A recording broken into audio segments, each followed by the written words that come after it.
magic azan itu bener-bener kayak itu masih sampai sekarang di sini tuh sama di sini tuh udah nggak udah ini sinkron banget nih di sini pas dengar azan itu harus oh aku harus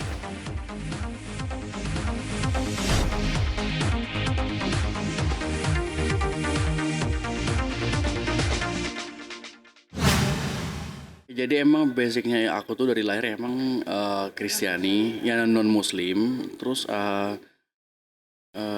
waktu itu kan udah istilahnya mandiri nih mandiri terus pernah ada berada di umur 19 tahun umur 22 tahun tuh di titik terendah lah menurut aku di hidupku terus kayak merasa tuh kayak orang-orang tuh nggak care segala macam terus kayak alam tuh udah nggak ini sama aku lah sekitar tuh udah nggak sama aku terus kayak waktu itu subuh subuh lagi mau ke toilet dan ada nyalain TV terus lewat tuh ada acara muslim di TV terus ada ustadznya terus ada dengar azan subuh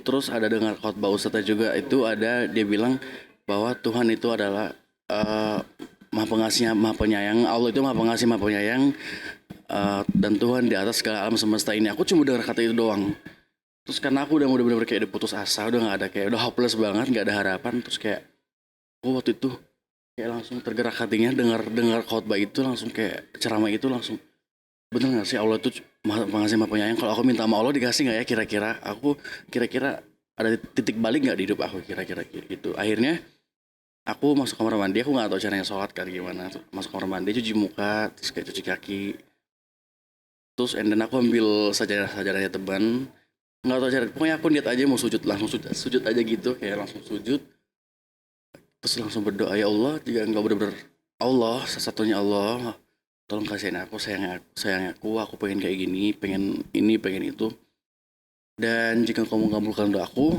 akan menjadi seorang hambamu dan tolong tunjukkan kekuasaanmu sama aku nah itu hari pertama hari kedua tuh kayak aku mikirnya dulu kan langsung dijawab tuh hari kedua mulai lagi tuh kak terus hari ketiga aku nggak lagi pokoknya nazar pokoknya aku kalau kamu kabulkan doa aku deh kayak bicara sama orang apa kayak lagi dekat banget nih sama ngomong gini kalau kamu jawab doa aku engkau membuktikan kekuasaan bahwa engkau benar-benar Allah salah satunya Allah di atas segala alam semesta ini aku akan menjadi hambamu tuh sebulan 2 bulan tuh emang tapi hidupku tuh pelan-pelan jadi baik gitu ya kan nah pas bulan ketiga itu emang taraf hidupnya tuh bener-bener sangat meningkat pesat kayaknya semua apa yang gue inginkan tuh dikabulkan sama Allah terus kayaknya job nyanyi ke sana kemari tuh keluar kota tuh padat dan aku nggak sadar itu terus tiba-tiba pas nyanyi ke Bandung waktu itu ada offer ke Bandung terus kita lewat di rest area teman-teman lagi pada sholat turun sholat azhar aku di mobil sendirian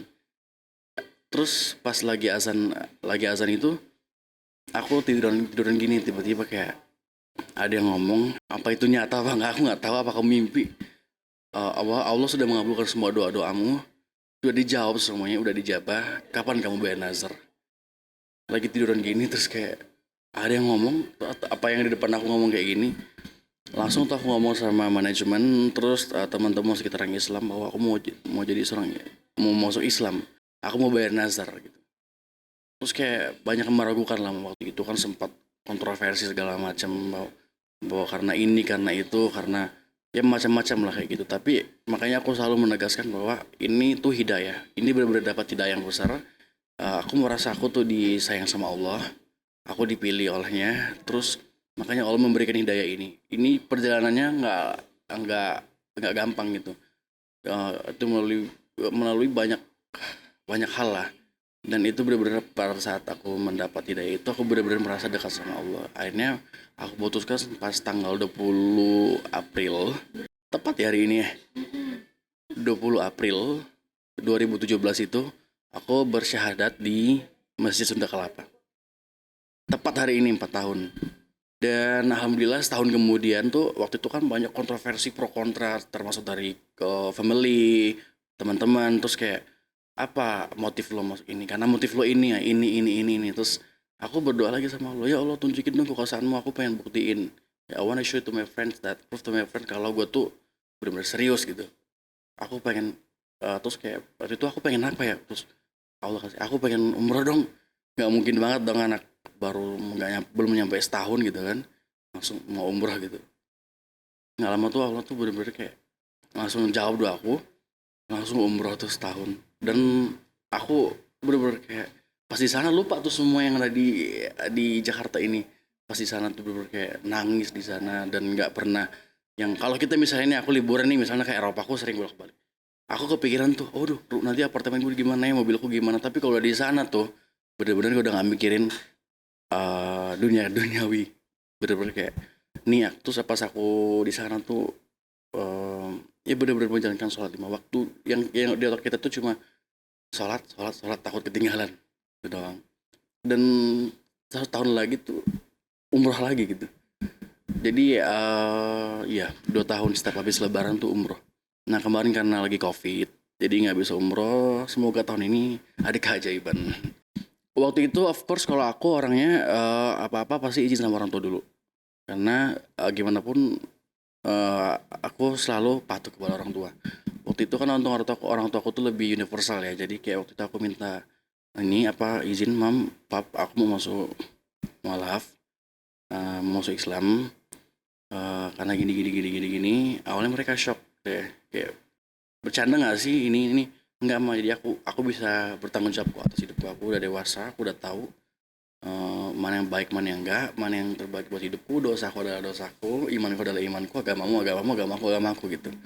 Gitu aku bilang gitu sama orang tuaku. Ya udah Kak, kalau kamu bisa bertanggung jawab dan kamu bisa menerima semua resiko yang bakal kamu hadapin karena pas ini berat, go ahead kata gitu orang tuaku.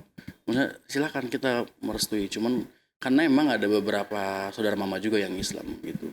Tapi alhamdulillah sekarang mereka udah semuanya karena melihat keseriusan aku dengan pergi umroh, dengan melakukan kegiatan-kegiatan amal, terus pengajian, aku kan rajin tuh buat-buat kayak gitulah.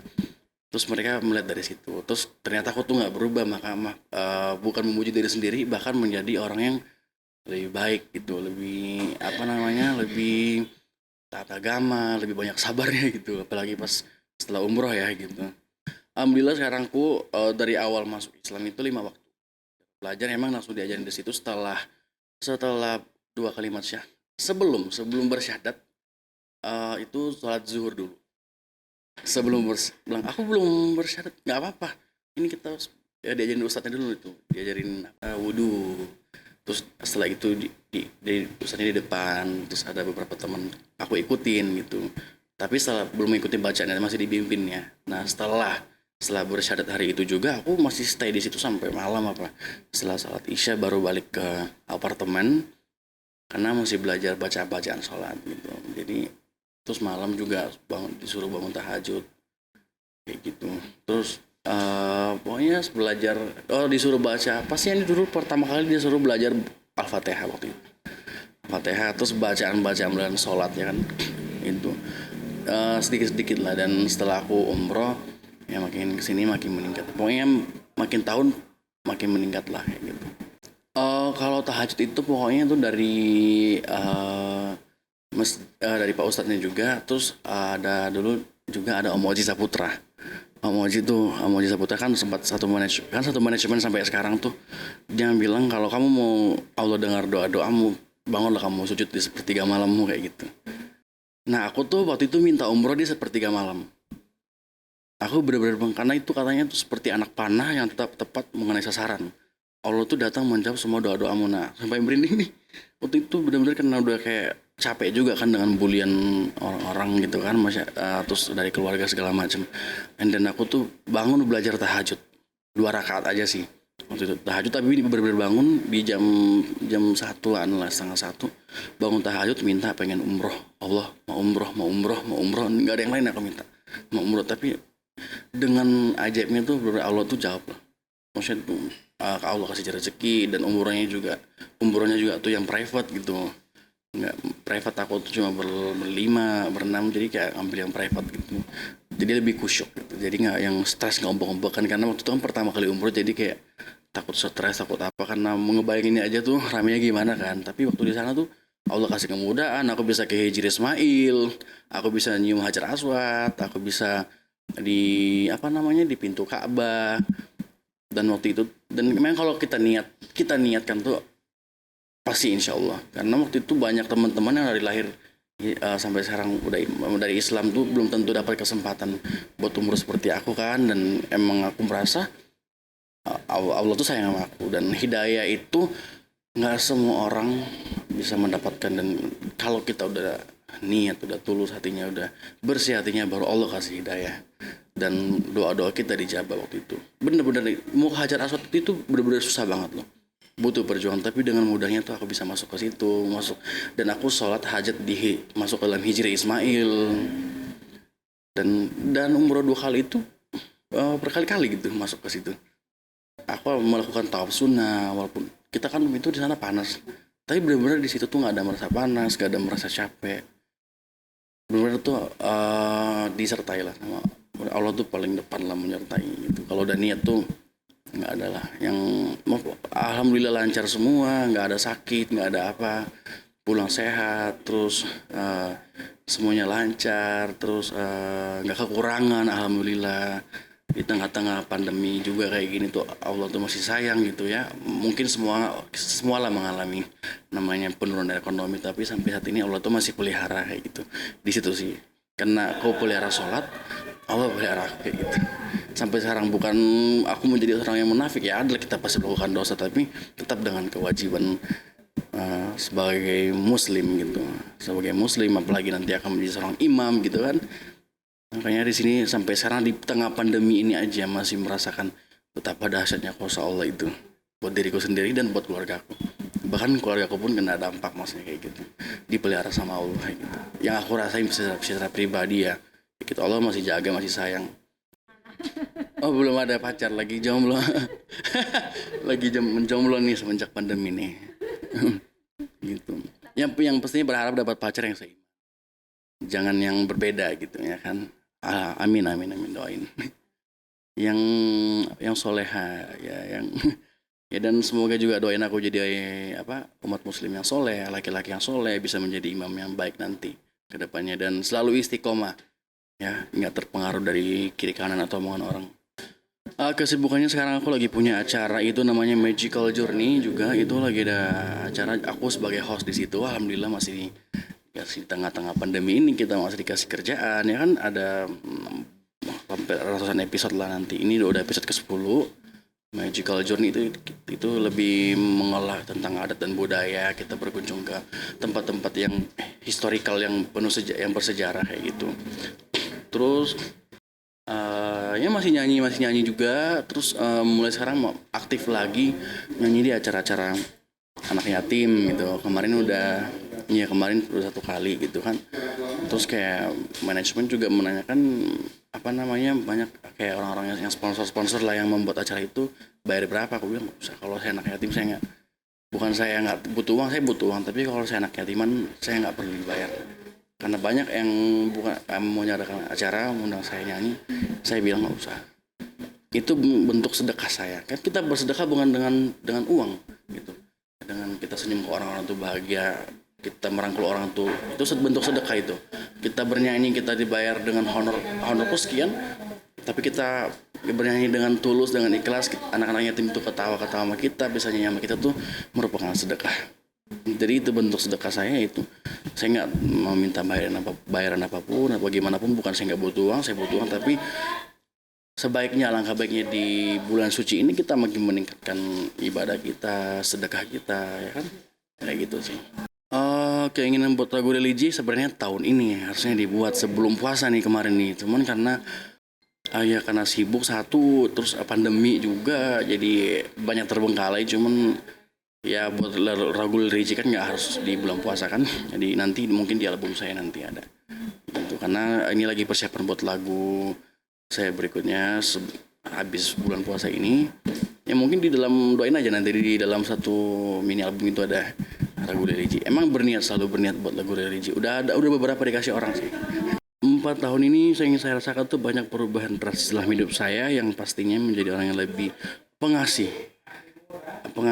dan nggak penakut. Maksudnya nggak penakut dalam banyak hal, nggak takut miskin, nggak takut banyak hal gitu kan, karena kita diajari memberi. Terus nggak lebih sabar, kayak sekarang puasa nih, di jalan tadi macet dulu, bla bla segala macem. belajar sabar walaupun ada yang nyalip gitu segala macam ya kan, ada yang wah macam-macam lah.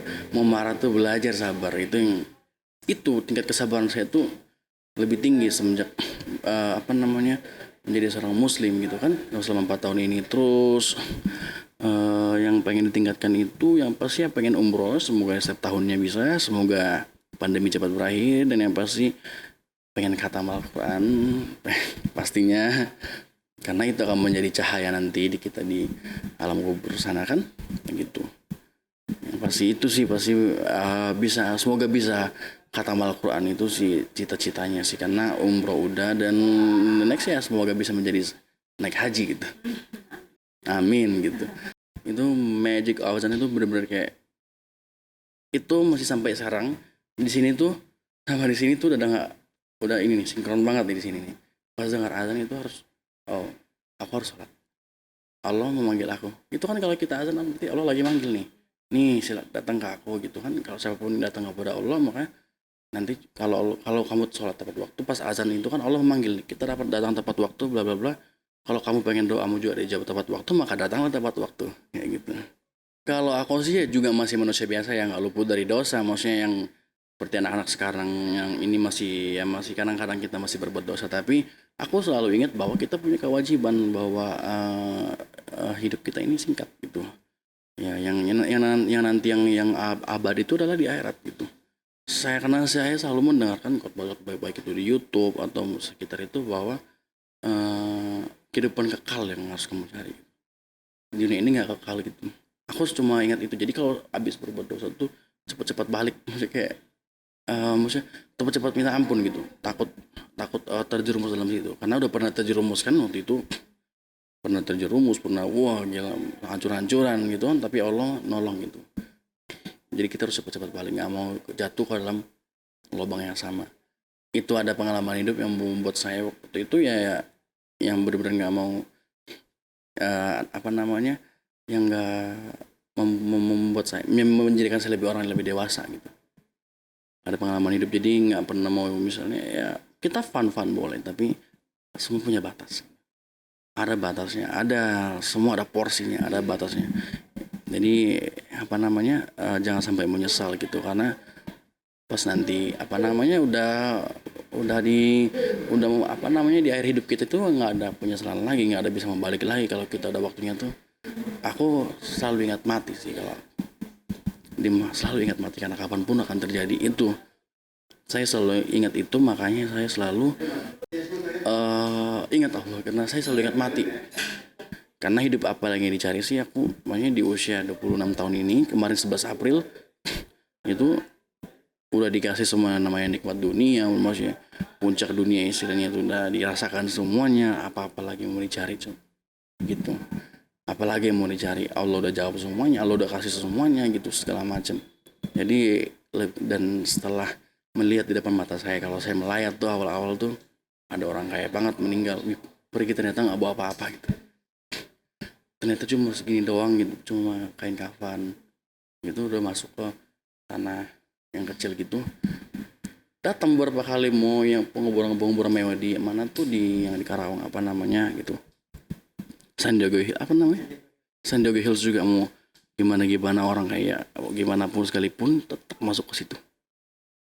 Itu yang terus saya lihat gini orang kaya banget nih, saya lihat keluarga yang nangis gitu dengan dengan KKN yang luar biasa, masuk juga di situ, walaupun dikata kuburannya mahal segala macam, tetap masuk di situ. Sama-sama kita mau kembali ke tanah, kita kembali ke situ. Itu yang selalu saya ingat. Aduh, nanti kalau di bawah sini jadi apa ya, kalau semisal saya selalu membayangkan diri saya yang berada di bawah situ, dan itu sangat mengerikan buat saya, sangat mengerikan. Oke, 2 hari 3 hari orang menangisi kita, lihat seminggu kemudian bahkan dari keluarga sendiri pun ya udah sibuk dengan kegiatan masing-masing. Ini sampai saya merinding ngomong kayak gini. Bener, saya melihat itu, wow, segitu bertahtanya, segitu dihargainya, dihormatinya, tapi setelah kita nggak, ya orang udah sibuk dengan kegiatannya masing-masing kayak gitu. Jadi saya selalu mengingat mati gitu. Ya, terkenalan, kekayaan, jabatan akan sirna ketika kita nafasnya sudah diambil. Jadi saya selalu ingat itu. Dan saya bersyukur saya sudah menjadi seorang mualaf, saya sudah bersyahadat, saya dapat hidayah, dan saya selalu berdoa semoga amal ibadah saya mendapat ganjaran yang terbaik di sisi Allah. Itu doang sih.